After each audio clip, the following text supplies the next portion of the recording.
esta mañana. Hoy quiero saludarlos, quiero saludar a todos los docentes, quiero saludar a todos los coordinadores, a la doctora María Victoria. Vamos a orar para comenzar este mensaje. Es un mensaje que nos va a enseñar qué significa el carácter de Cristo. Pero antes de, quiero que todos oremos, por favor. Allí donde tú estás, vamos a inclinar nuestra cabeza. Padre eterno, en esta mañana te doy gracias. Quiero colocar delante de ti, Señor, este mensaje para que el Espíritu de Dios se glorifique en medio de las pruebas, en medio de las angustias, en medio de las tribulaciones. Gracias, Padre eterno, Señor, por esta oportunidad que tú me das, Señor, de poder compartir tu palabra en el poderoso nombre de tu Hijo Jesús, Señor. Amén. Bueno, el mensaje de hoy es el fruto del Espíritu, pero antes de, quiero compartir la vid verdadera. Las dos van muy unidas porque la vid verdadera habla de dar un fruto, y ese fruto es el que habla el apóstol Pablo en Gálatas capítulo 5, 22, 23. Pero voy a leer el texto. El texto está en Juan capítulo 15, del 1 al 7. Se llama Jesús, la vid verdadera. La voy a leer en Nueva Traducción Viviente. La palabra de Dios dice así: Yo soy la vid verdadera y mi Padre es el labrador. Él corta de mí toda rama que no produce fruto y poda las ramas que sí dan fruto, para que den aún más, dice la Escritura. El versículo 3 dice: Ustedes ya han sido podados y purificados por el mensaje que les di. Y dice: permanezcan en mí y yo permaneceré en ustedes, dice el Señor. Pues una rama no puede producir fruto si la cortan de la vid. Y ustedes tampoco pueden ser fructíferos a menos que permanezcan en mí, dice el Señor. Ciertamente yo soy la vid, dice Dios. Ustedes son las ramas. Los que permanecen en mí y yo en ellos producirán mucho fruto, porque separados de mí, dice, no pueden hacer nada. Versículo 6. El que no permanece en mí es desechado como rama inútil y se seca. Todas esas ramas se juntan en un montón para quemarlas en el fuego. Si ustedes permanecen en mí y mis palabras permanecen en ustedes, pueden pedir lo que quieran y les será concedido. Ese versículo al final que dice pueden pedir lo que quieran, también debemos de entender de acuerdo a la voluntad de Dios, ¿no? Porque todo se hace de acuerdo a la voluntad de Dios, lo que el Señor diga. Va a hacer una pequeña introducción para poder comprender un poco lo que estoy hablando. O sea que estos versículos forman una analogía en que las personas representan otras cosas y de maneras simbólicas. Entonces, aquí el Padre es el labrador. Cristo es la vid. Los discípulos son las ramas, o sea, los hijos de Dios. Y los que no pertenecen en Cristo son ramas inútiles. Eso es lo que más o menos podemos entender de esta analogía que el Señor está haciendo. Hay tres cosas importantes que debe entender un cristiano, un creyente. La primera es, ¿de qué se trata la vida cristiana? Se trata de reconocer o de conocer a Dios y a su Hijo Jesucristo y dar fruto. Debemos, como creyentes, dar fruto.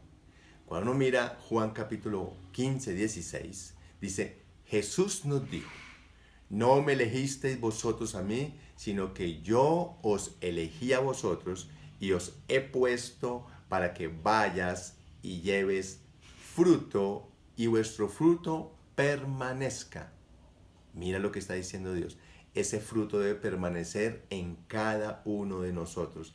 Y sigue diciendo: para que todo lo que pidiereis al Padre en mi nombre, Él nos lo va a dar. Y como dije anteriormente, de acuerdo a su voluntad. Segundo punto que quiero dar en esta introducción.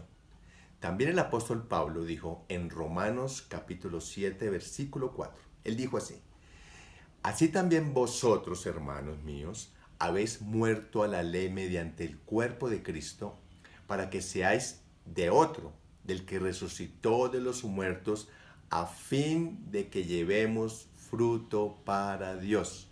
O sea que el apóstol Pablo está diciendo casi exactamente lo mismo que dice el apóstol Juan. Y cuando vamos a un texto que está en Mateo, que hace referencia a la parábola del sembrador, el Señor Jesús habla de los 4 diferentes tipos de corazón que tienen las personas que escuchan la palabra de Dios.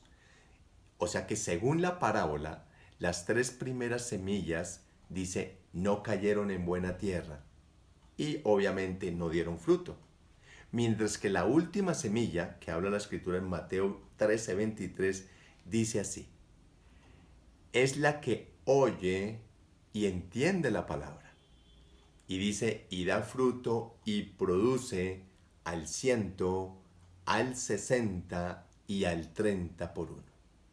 Lo que está queriendo decir que cuando la semilla cae en buena tierra, debe dar fruto. Y démonos cuenta que da al 100, al 60, al 30, pero da fruto. Todo depende de la disposición de tu corazón, la disposición de mi corazón. Por lo cual, lo que Dios planeó para los cristianos no era solamente creer. Debemos cambiar nuestra manera de pensar. A Dios le interesa que demos fruto. Debemos tener en mente que Dios ha dado dones a cada uno de sus hijos, desde el más joven hasta la persona más adulta, del más pobre al más rico, desde la persona ignorante hasta la persona más educada. Él nos ha dado dones únicos. O sea que nadie puede decir que Dios no nos dio ningún don. Dios nos dio dones a todas las personas. Y digo esto dentro de la introducción. Una vida cristiana sin testimonio es una vida cristiana sin fruto. Y con esto no quiero decir que no cometemos errores. Como humanos los cometemos, pero que no sea la disculpa para no dar fruto. Voy a dar 3 puntos cortos para desarrollar lo que significa la vid verdadera. 3 punticos muy cortos. El primer punto es este. Lo que significa permanecer en la vid. Cuando uno mira Juan 15, versículos 4, 5 y 8, la escritura dice así. Vuelvo y lo leo, que fue lo que leí al principio. Dice, permaneced en mí, dice el Señor, y yo en vosotros. Como el pámpano no puede llevar fruto por sí mismo, dice la palabra, si no permanece en la vid, así tampoco vosotros, si no permanecéis en mí. Yo soy la vid, vosotros los pámpanos. El que permanece en mí y yo en él, éste lleva mucho fruto, porque separados de mí nada podréis hacer. En esto es glorificado mi Padre, en que llevéis mucho fruto y seáis así mis discípulos. Pero lo primero que debemos de entender es qué es una vid, porque a veces la duda es qué significa eso de una vid. Pues les voy a decir qué es una vid.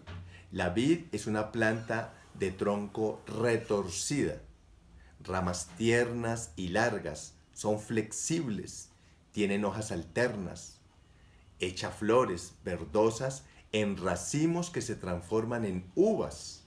El fruto de la vid se le llama esa uvita pequeñita que viene en un racimo. Eso significa la vid. O sea que la vid viene siendo el viñedo. Y esa es la referencia que está haciendo el Señor Jesús.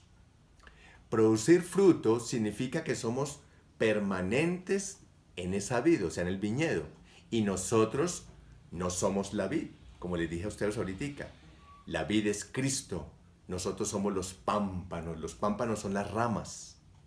Es imposible para un pámpano producir fruto si no permanece en la vid. O sea que permanecer en Cristo significa mantener una comunión y compañerismo constante con el Señor a través de la oración. Es decir, todo el tiempo la palabra de Dios nos limpia, y esa es una parte de permanecer en Cristo. Debemos ser limpiados diariamente a través de la palabra del Señor. Necesitamos confesar nuestros pecados. El Señor es un Dios grande y poderoso para perdonar toda clase de pecados. Segundo punto. lo que significa ser podado, que es lo que dice el texto.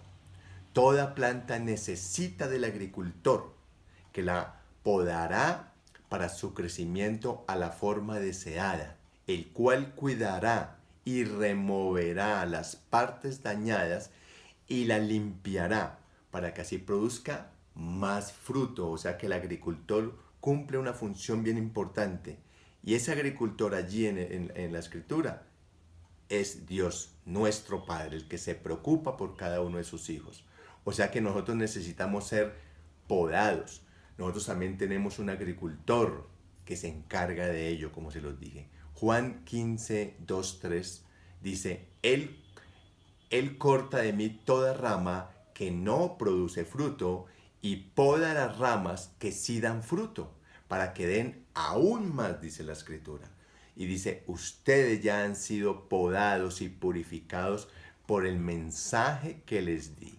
O sea, que Jesús dijo que sus seguidores eran como ramas maduras, que daban mucho fruto, pero necesitaban ser podadas. Jesús dijo en Mateo 7:16 en adelante, dijo, por sus frutos los conoceréis. Él no dijo, por los dones los conoceréis, dijo, por sus frutos los conoceréis. O sea que cuando uno empieza a mirar ya mirar los textos, Dios quiere que todos demos frutos, pero frutos de bendición para los demás.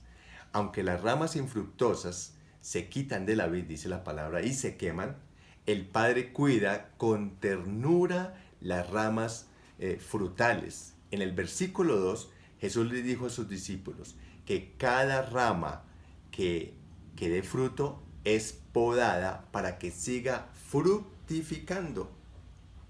Cualquiera que sea el método que Dios use, podemos estar seguros que se preocupa por nosotros y quiere que demos mucho fruto.